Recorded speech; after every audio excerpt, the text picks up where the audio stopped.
The Keepers, The Box and the Dragonfly by Ted Sanders. Read to you by Unknown. Part 1. The Find. Chapter 1. The Sign. When Horace F. Andrews spotted the Horace F. Andrews sign through the cloudy windows of the 77 eastbound bus, he blinked. Just a blink, nothing more. He was surprised to see his own name on a sign, of course, and his sizable curiosity was definitely aroused. But still, he took the sighting in stride. He had always been a firm believer in coincidences. Give enough time and enough stuff, and it was only natural that the universe would turn out some odd happenings. In fact, the way Horace saw it, a universe in which strange coincidences did not occur would be a pretty suspicious place. The Horace F. Andrews sign was tall and narrow, hanging from the side of a building back in the alleyway off Wexler Street. It featured a long column of faded yellow words on a weather-worn blue background. But it was his name, written large at the bottom, that jumped out at him first, clear and unmistakable. Horace F. Andrews. The bus rolled on just before the sign slipped out of sight. He caught a few of the yellow words in a long list above his name. Artifacts, miseries, mysteries. Sparks of curiosity flared up inside Horace. He blinked just once and thought the situation through, tending those sparks like a brand new fire. What were the odds of seeing a sign with his exact name on it? Not terrible, he decided. Horace wasn't a very common name, but Andrew definitely was. And it was probably fairly common to have an F as a middle initial. Certainly better than one chance in 26. Of course, it was per chance he was even here in the first place. The 77 was his usual bus home from school, but this was not its usual route. Normally, the bus went straight down Belmont Avenue, but construction forced the bus to detour down Wexler Street, instead of driving right by.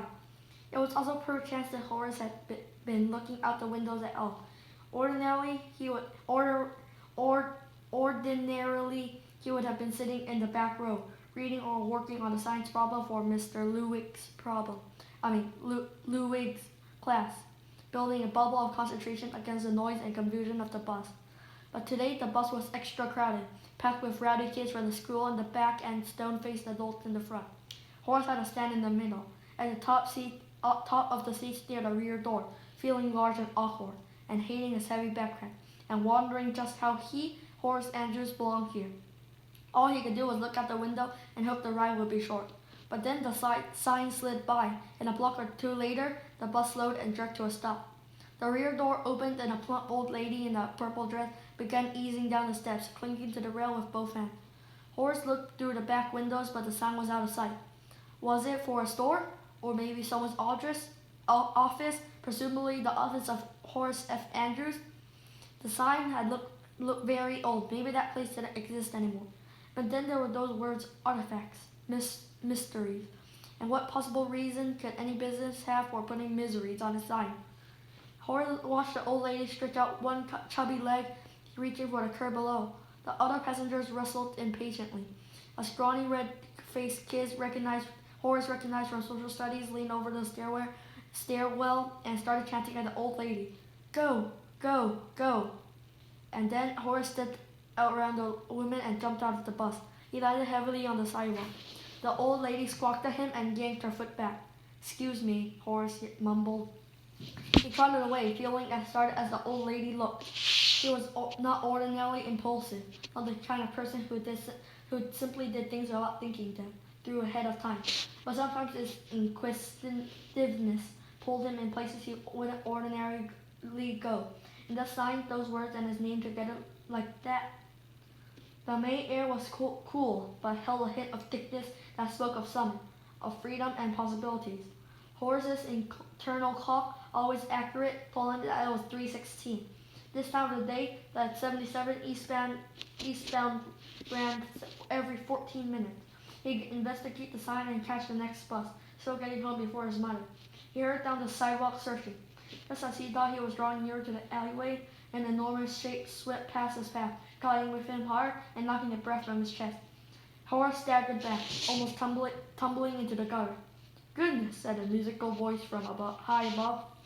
Horace looked up and up into the face of the tallest man he'd ever seen. The man was so tall he hardly looked like a man at all, 10 feet tall or more, and thin, almost as impossibly thin as he was impossibly tall, with spidery limbs and a torso that seemed too narrow to hold organs. He had hands the size of rakes, with long, skinny fingers. He stank of something chemical and foul. Horace drew back as the man leaned over him. "Are we all right?" the man asked, not unkindly. Again, that sing-songy voice. The man, if it even was a man, wore a black suit and dark round sunglasses.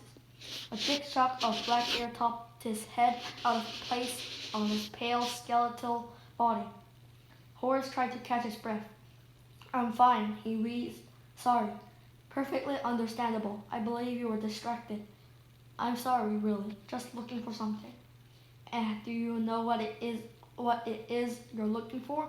The man's teeth were slightly bared, as he was trying to give a friendly grin but didn't know how.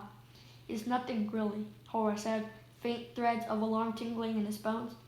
"Oh, come on. Tell me what you're looking for. You can't know how intrigued I am." "I'm just looking around. Thanks, though." Horace began backing away. "Perhaps I can be of some assistance." "You do need assistance." He said it like a command. "No, that's okay. I'm okay." Horace skirted wide around the strange man and hustled off, trying to hunker his big frame down beneath his backpack. He was all too aware that the man's eyes were still on him, but when he looked back, he was relieved to find that the thin man was not far off. In fact, he had disappeared completely. How could someone so large simply drop out of sight? And how could someone be so large in the first place? But it wasn't just the man who'd disappeared. The sign, too, was nowhere to be found. Horace went almost 3 full blocks without spotting it. He turned and began to methodically retrace his steps. The Horace F. Andrews sign was nowhere. Abruptly, a looming shape stepped out of the shadows in front of him. Horace stumbled to a stop. The thin man gazed down at him, still trying that gruesome smile. "Didn't find what you were looking for?" the man sang sadly. Panic blooming, Horace tried to catch the eyes of people passing by, hoping to draw their attention. No one even slowed. Several people sat at tables outside a deli nearby, but no one so much as glanced at the thin man. Couldn't they see him? Horace was tall for his age, and he barely came up to the man's waist. Why was no one staring? "I did, actually," Horace said, at last, desperate with no idea what he was going to say next. But the words came to him. "That deli right there, my parents are inside waiting for me." That man's awful grin cracked open wide. "Of course they are," he said, gazing at the deli. "I wouldn't think of keeping you from them. But first, a bit of advice." The man bent over, folding like a giant crane. He held a gaunt hand right in front of Horace, lifting a single finger. That smell that came off him was burning and sour and rotten, and that man's finger was raw. It was almost as if, did he have an extra knuckle? Horace's own terrified face curved back at him in the man's glasses. "Watch where you roam, Tinker," the man sneered. "Curiosity is a walk fraught with peril."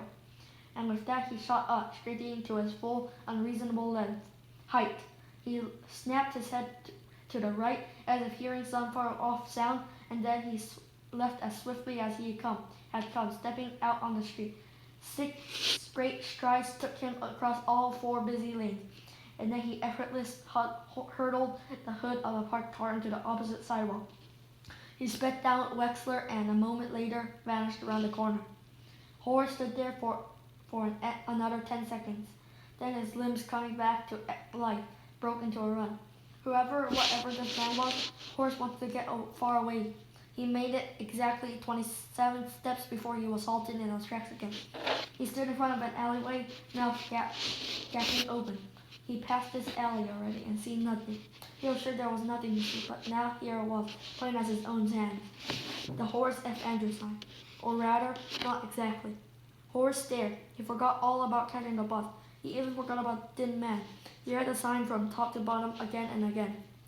Oddments, heirlooms, fortunes, misfortunes, artifacts, arcana, curiosities, miseries, mysteries, and more at the House of Answers. For me to read Chapter 2, I need to earn at least 5 subscribers. Please like, share, and subscribe.